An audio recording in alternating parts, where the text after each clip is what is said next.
एक प्रदेश के किसी नौजवान के साथ धोखा नहीं होना चाहिए। धोखा कोई करेगा उसकी नौकरी को उसी दिन हम लोग लेने का काम करते हैं। जेल के अंदर पूरी निर्ममता के साथ उसको ठूसने में भी कोई कोताही नहीं बरतते। आपको बुलडोजर से डर लगता है, लेकिन ये निर्दोष के लिए नहीं है, उन्हीं अपराधियों के लिए है जो प्रदेश के नौजवानों के भविष्य के साथ खिलवाड़ करते हैं, जो प्रदेश के व्यापारी और बेटी की सुरक्षा में सेंध लगाने का काम करते हैं, जो प्रदेश के अंदर अराजकता पैदा करके सामान्य लोगों का जीना हराम करते हैं। मेरा दायित्व तो बनता, मैं यहां नौकरी करने नहीं आया हूं, कतई नहीं। मैं यहां पे इस बात के लिए आया हूं कि अगर वो करेगा तो भुगतेगा भी फिर, और इसीलिए मैं यहां पे आया हूं कि हम लोग उससे लड़ेंगे। ये लड़ाई हमारी सामान्य लड़ाई नहीं है, ये प्रतिष्ठा की लड़ाई भी नहीं है। मुझे प्रतिष्ठा प्राप्त करनी होती है तो मुझसे से ज्यादा प्रतिष्ठा अपने मठ में मिल जाती है, कोई आवश्यकता नहीं मेरे लिए। लेकिन इस प्रकार के गुमराह भरे तथ्यों को लेकर क्या बातें हैं आप लोग बोलते हैं, इस प्रकार के अनावश्यक बातों की तरफ आप ध्यान आप इस प्रकार की चर्चाएं करते हैं। लेकिन मैं कहना चाहूंगा, और अंत में मैं केवल एक ही बात कहना चाहूंगा, एक काट की हंडिया बार बार नहीं चढ़ने वाली है, तो उसका समय पूरा हो गया है, पूरा हो गया है, अब नहीं चलने वाला है। और इसीलिए हम लोग तो इस बात के पक्षधर हैं, और वह ये मैं फिर भी आपसे आप लोगों से कहूंगा, आपसे नहीं, आप तो बड़े बुजुर्ग हैं, वयोवृद्ध हैं, पूरे मैं दोनों पक्षों से कहूंगा कि पांडे जी जैसे लोगों को सम्मान मिलना ही चाहिए, क्योंकि वो पीढ़ी लगभग अपने ढलान की तरफ है और मुझे लगता है उन्हें हर प्रकार का सम्मान मिलना चाहिए। लेकिन हम लोग जो भी योजना बनाते हैं यह धरती पर पांव रख करके बनाते हैं, व्यवहारिक जगत का। मैं आपकी बात को इसलिए सुन रहा था, मैंने एक भी बार आपको डिस्टर्ब इसलिए नहीं किया क्योंकि मैं जानता था कि आप जमीन पर रह करके सारी बातों को यहां व्यवहारिक स्तर पर बोलते हैं। और इसीलिए मैं कहूंगा कि एक पांव, जो अटल जी ने कहा था, एक पांव धरती पर रखकर ही बावन भगवान ने आकाश पाताल को जीता था। धरती ही धारण धर करती है, कोई इस पर भार न बने, मिथ्या अभिमान से न तने। मुझे लगता है गलतफहमी नहीं होनी चाहिए समाजवादी पार्टी या कांग्रेस को कि वह बार बार खटाखट जैसी योजना के माध्यम से जनता को धोखा दे सकें। लेकिन मैं आपसे कह सकता हूं, ये सरकार चलेगी, मजबूती के साथ चलेगी, प्रदेश के अंदर ट्रांसफॉर्म करने के अपने अभियान को आगे बढ़ाएगी। प्रदेश के अंदर खिलवाड़ करने की किसी को जरूरत नहीं होगी। और कल की जो गोमती नगर की घटना है, उस घटना में भी हम लोगों ने जवाबदेही तय की है। उसके अपराधियों की सूची भी मेरे पास आई है। ये अपराधी हैं, पहला अपराधी है पवन यादव, दूसरा अपराधी मोहम्मद अरबाज। ये सद्भावना वाले लोग हैं, यानी सद्भावना, अब इनके लिए सद्भावना ट्रेन चलाएंगे, इनके लिए बुलेट ट्रेन चलेगी, चिंता मत करो। और उस बुलेट ट्रेन की तैयारी की जा रही है। और इसीलिए महिला सुरक्षा हमारे लिए सर्वोच्च महत्व रखता है। हमने इस बात को पहले दिन कहा है, कोई खिलवाड़ करेगा तो उसका खामियाजा भुगतेगा।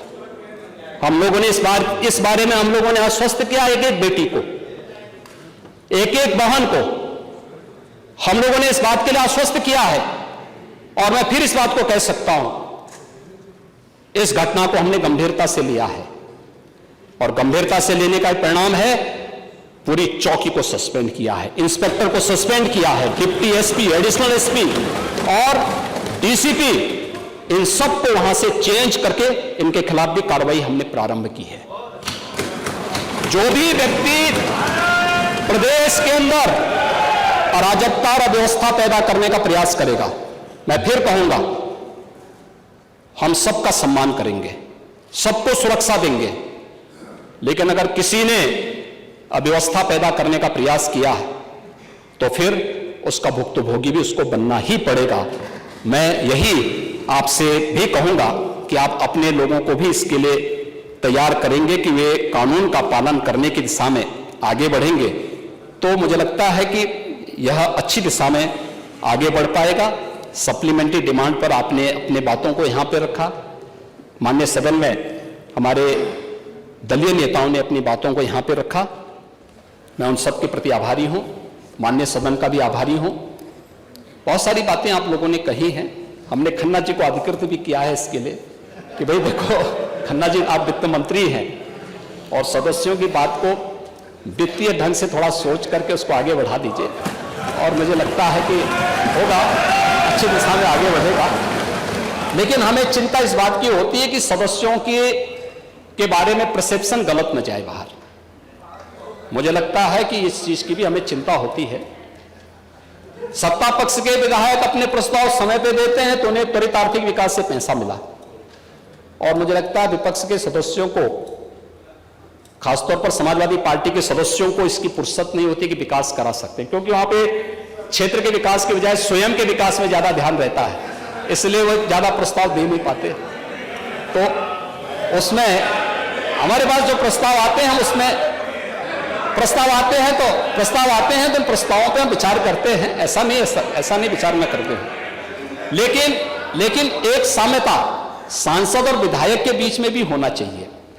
दूसरा, विधायकगण जहां पे जिन कार्यों के लिए करते हैं, देखिए आज इंफ्रास्ट्रक्चर का जो भी काम हो रहा है, निवेश का जो भी काम हो रहा है, यह कहीं ना कहीं किसी क्षेत्र में ही हो रहा है, किसी जनपद में ही हो रहा है, और उसके बेहतरीन परिणाम आने चाहिए। हमारा तो प्रयास होना चाहिए कि होता है कि सभी 75 जनपदों में समान रूप से कार्य हो। जैसे बिजली सबको दे दी गई, आज कोई भेदभाव तो नहीं है।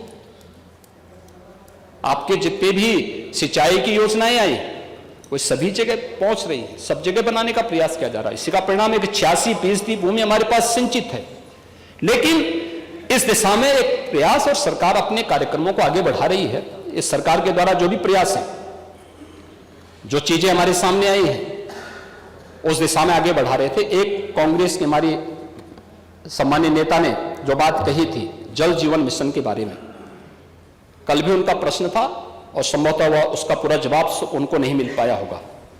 लेकिन मैं उनको इस बात के लिए और माननीय सदन को इस बात के लिए आश्वस्त करूंगा, जल जीवन मिशन में जितने भी कार्य हो रहे हैं, जितनी भी सड़कें उसमें खोदी गई हैं, इसका निर्माण करना संबंधित कॉन्ट्रैक्टर और कार्यदायी संस्था यानी उत्तर प्रदेश जल निगम ग्रामीण की जिम्मेदारी है। यह उस कॉन्ट्रैक्ट का पार्ट है, और मुझे लगता है कि लग करके इस कार्य को करवाना चाहिए। दूसरा, इस योजना को सस्टेनेबल बनाने के लिए कॉन्ट्रैक्टर और कार्यदायी संस्था 10 वर्ष तक उसके रखरखाव की जिम्मेदारी भी उठाएगी। यह उस प्रोजेक्ट का पार्ट है और उसको हम सुनिश्चित करवाएंगे। मैं आपको सभी को इस बात के लिए आश्वस्त करता हूं, तात्कालिक रूप से सड़कें खुदी होंगी, क्योंकि उसकी क्वालिटी की जांच को लेकर के, अन्य मुद्दों को लेकर के हम इस कार्यक्रम को देख रहे हैं। लेकिन यह योजना समय से आगे बढ़ेगी। देश के अंदर सबसे तेज गति से चलने वाली योजनाओं में से योजना है, और मुझे लगता है कि इस योजना को समयबद्ध तरीके से हम लोग आगे बढ़ा करके प्रदेश की प्यास को बुझाएंगे ही, लेकिन साथ साथ इसको सस्टेनेबल भी बनाएंगे कि लंबे समय तक, 10 वर्ष तक तो मिनिमम है, लेकिन इसको हम एक लंबे समय तक, आप देखते होंगे पहले पाइपलाइन बिछती थी, 25-30 वर्षों तक पाइपलाइन चलती थी।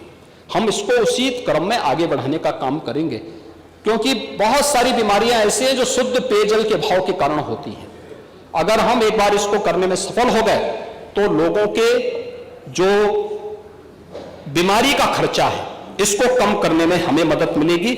मैं इसके साथ ही अध्यक्ष जी, मैं आपका आभारी हूं कि अपने स्वास्थ्य की चिंता किए बगैर आपने इस सदन को यहां पर चलाया है, और इस सदन को बहुत शांतिपूर्ण तरीके से चलाने का आपके पास एक रिकॉर्ड है। ट्रांसफॉर्म करने के लिए दिशा में भी आपने जो काम सदन के लिए किए हैं अत्यंत अभिनंदनीय है। कल मैं देख रहा था, असम की विधानसभा की पूरी टीम यहां पर आई थी, यहां पर ई विधान को देखने के लिए, जो टैबलेट लगे हुए हैं, कैसे हमारी कार्य पद्धति होती है।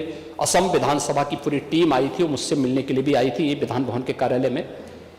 जब हम अच्छा काम करते हैं तो अन्य राज्य भी उसका अनुकरण करते हैं, और तमाम राज्यों की टीम आ रही है। मैं राजस्थान की टीम को भी देख रहा था, मध्य प्रदेश की टीम को भी देख रहा था, अन्य राज्यों की टीम को भी देख रहा था। तो समय पे कदम उठाए जाएंगे तो उसके बेहतरीन परिणाम भी हमारे सामने आएंगे। मैं आपका आभारी हूं, आपका स्वास्थ्य उत्तम हो इसकी कामना भी करता हूं। नेता प्रतिपक्ष के साथ साथ अपने सभी दलीय नेताओं को भी हृदय से धन्यवाद देते हुए सभी माननीय सदस्यों से मैं इस बारे में आश्वस्त करूंगा, आपकी जो भावनाएं हैं खन्ना जी उसको देखेंगे और उसको समयबद्ध तरीके से आगे बढ़ाएंगे। धन्यवाद।